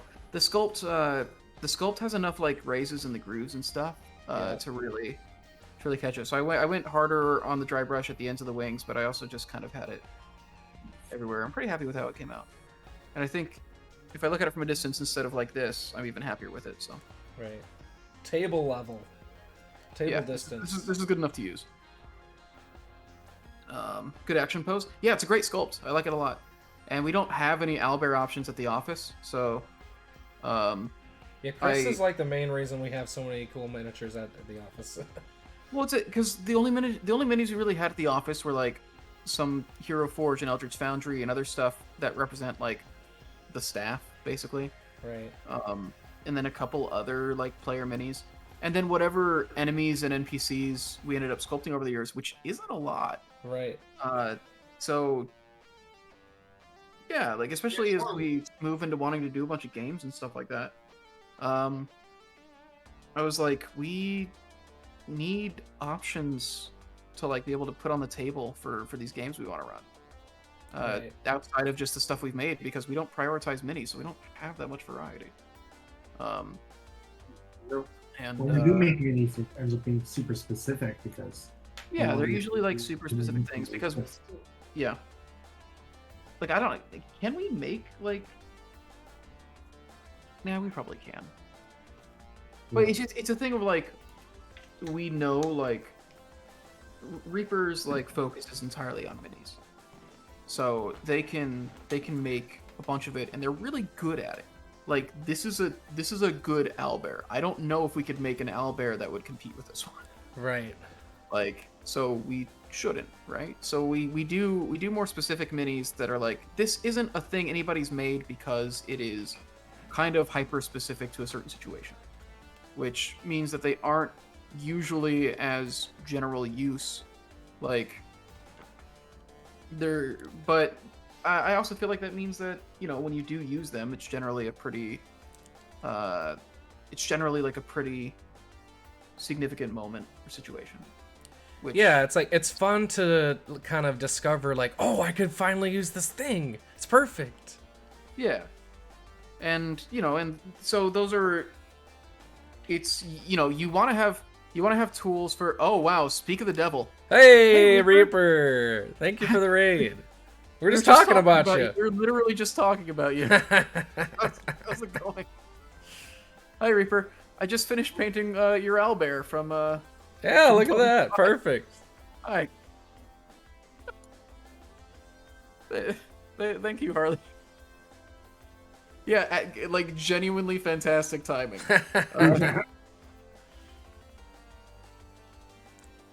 All right, everybody act like we were saying nice things about Reaper. Again, no, we were talking about how we were talking about like how well you cover like general use minis and everything. Like this owlbear post, I was just talking about it. I was like, yeah, like I'm glad we have this owlbear because we don't make that many minis, and a large part of it is it's like you guys like do all that stuff so well that we don't want to. I don't think we could make an owlbear as cool as this, like, or one that's like better than the stuff you guys do. I don't know. You make really cool dynamic sculpts that are also like usable in a lot of situations. It's cool. Don't forget to remove refer. Whoa, interesting. Obi-Tony Kenobi's a really good name. They heard me. Oh. Wait, what is it? Refer equals rate from your URL. Is that a thing? Is it like change like how it counts you as a viewer or something? I don't know. No idea. I don't understand. I've never heard of that either. I don't understand a lot of the like machinery and stuff behind the way things work. Yeah. On Twitch. Which maybe I should. In fact, some would say it's horrendously negligent if I don't. You know, with such a large group, can you tease a bean? You know, the thing is, beans need time to grow, you know? So, we might have planted a few beans, but they're not ready to be harvested. It doesn't count as a viewer from a raid unless you reload without that end part of it. Oh, that's very strange. If channel A raids channel B, the viewers will have that in your URL. Until they remove that, it doesn't count them as viewers of channel B. Fascinating. Yeah, that is strange. What's the reasoning behind doing that? I don't know. I guess does that benefit Twitch in some way? Or it just like stops the stats from being padded on their channel if people are like AFK and then it raids a channel that they wouldn't watch or something. I don't know. I can't think of a good reason. I don't really know why. Yeah, that is really odd. Put in a little over a year ago to stop raids auto hitting their targets. I don't even understand that. All right. I'm just gonna assume that people got their reasons. I see a sweet bean being sculpted right now. Well, that's the thing. This is just Toby's custom creation. He's just been practicing and working away on this completely original thing. Yeah, it's been practice for us since we're going into cities. Right. And, just do that. And then I did one side of it and then figured that might as well just try to do another side of it. That's the kind of thing we're going to be doing, but it's not specifically a piece that will be in the Kickstarter. Right. Well, I'm sorry. I was just my brush was smoking from all the action, but right now I'm just letting an oil wash sit for a bit. Oh yeah, why don't you give a tour of the sculpt, Toby? Yeah. If you want to make him full screen, guys, check out what Toby's been doing. He's one of our sculptors. Yeah. He's making this cool little haunted house thing. Yeah. So. Well, then. The other side, I don't think I have the other side here with me. I think it's at the office. But, yeah. This is the inside of it. Like, over here, like, all the floorboards are ruined, and there's, like, a water portal that, like, extends outside here where the foundation of the building is ruined as well. Right now, I'm just trying to, like, mess up the wood paneling around the walls. Making more weather than broken. Nice rat hole. Yeah, what lives under there, Toby? Anything? A hamster. I am perfect. My new home. Yeah. It reminds me of being a kid and like getting into the crawl space beneath your house and then suddenly realizing that you're in the crawl space beneath your house and freaking out. That incredibly specific thing. Hey, see ya, Gilded. Thank you. Bye, Gilded. Off to work. It's so late. Don't get to sculpt some Hot Pockets. Hamster, how long has it been since you've had a Hot Pocket? Actually, since I was still in my previous apartment. So, boy, you know, over 6 months. I'm authentically proud of you. Thank you. I want to say, actually, I'm eating one right now. Yeah, I got one cooking. You busted one out on stream before. We're just like, man, you can't do that to yourself. I do remember being a kid and being just super into Hot Pockets, but like I look back at those days and it makes no sense to me. It's just so quick. I mean, they never cook right. It's like they cook them and just like one part's harder and then the other part has like cheese molten out of it. It ruins the enjoyment. I mean, right? You gotta experiment. You know, you gotta be kind of a connoisseur, and get used to just like, you know, you get used to new hobby paints. You gotta get used to your microwave, which plate you might use. It all affects the overall warming result. We're trying to get sponsored. I just realized I need a PhD in eating a Hot Pocket. What Hamster's trying to say is we're trying to get that sponsorship. Yeah, there you go. Amy says, how long did it take to sculpt, Toby? Sculpt this? Yeah. Or? Yeah. I mean, I've been only pretty much exclusively working on this on the Hopping Hands. Right, right. 2 hours times however many hobby hands we've had that I was doing this on. So at least 20. Yeah, so... Not this one in particular. The other I was working on the other side a lot more than... Right. You had other pieces. Yeah, this is the second side of that house. which I cannot show because I do not have it here. So you've probably been picking away, 20, 30 hours maybe? Something like that? That's a really good point. If you use a toaster oven, it's actually way better for the Hot Pocket. And I will agree, like, microwaves authentically give you worse food than a toaster oven will. I've never done it. I imagine that's true. I've actually never owned a toaster oven, but I've only heard great things. Well, because with the microwave, like, things will get heated unevenly. Yeah. That doesn't happen with toaster ovens. I Right. actually have to do this soon, so. Just don't use a toaster. They pop Squeeze out the like whole thing to fit in a Pop-Tarts. toaster. All right, I think I'm gonna put brushes down on this one. All right. Yeah, I need to go soon. I didn't realize it's 8 already. So, Yeah, this needs to sit a little bit longer. I've been learning how long I like my oil washes to sit so that it has the effect I want. So, unfortunately, yeah, they're going to be chilling, just bathing in black. Pretty happy with this. Oh, wow, yeah, that looks awesome. And I like that you went with the yellow. I'm nervous about showing it, like, knowing that Reaper might actually be watching. It looks great. Great example of a Looks Reaper nothing. Mini. It looks nowhere as good. Their painters are so good, man. Every time I step into their stream, it's wild. It's like when if I ever painted the same thing that you were painting, I would feel awful about myself. The stream is still showing my sculpting, not the mini, by the way. I wonder if I need more of a dry brush on his basic coat. It has a bit of one, but maybe I should have had a bigger difference.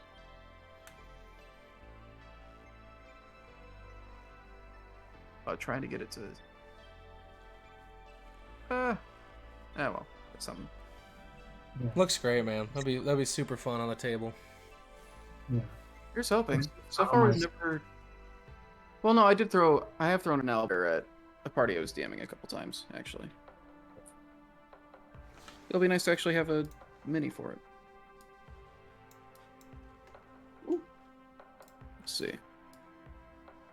Me in the face, so you in the face. Well, so what's the stream schedule looking like these days here coming up?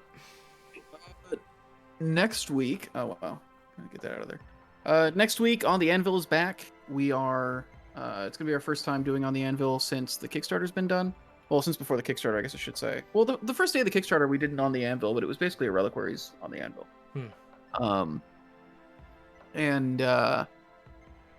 Yeah, we're gonna go over kind of takeaways from the Kickstarter and all that, as well as some other things we're gonna show. We got some new paint tests in for some of the stuff we were doing, which is cool and fun. And then we've got Hobby Hang again the day after that. Woohoo! I think basically what we're gonna do is we kind of have 2.5, 3 weeks before we are off for the holidays again. So we're just gonna kind of do On the Anvil and Hobby Hang in that time, and then we've got plans to do some new content on this channel next year, but none of that's really stuff that's gonna kick off until after the holidays. Sweet. So yeah. All right. And then in January, January 5th is our target date for the Pledge Manager opening, I believe, for Reliquaries. I thought it was. Did you say February? January 5th. I thought it was. I thought it was February. Tyler messaged me that it was January 5th. Well, He's in more of those meetings. If it changed, or he's more accurate than me. He's more. It might have changed after I heard about it too. Yeah, yeah. So But early next year for sure, or like first don't take it as gospel. couple. Yeah. But So sweet. Look out for that. Thanks for hanging, Reaper. Thank you so much for the raid and all you that stuck around. Yeah. I'm sorry we quit right after the raid, guys. we were wrapping up. All right, everybody. Take care. See you next time. See ya. Bye, everyone.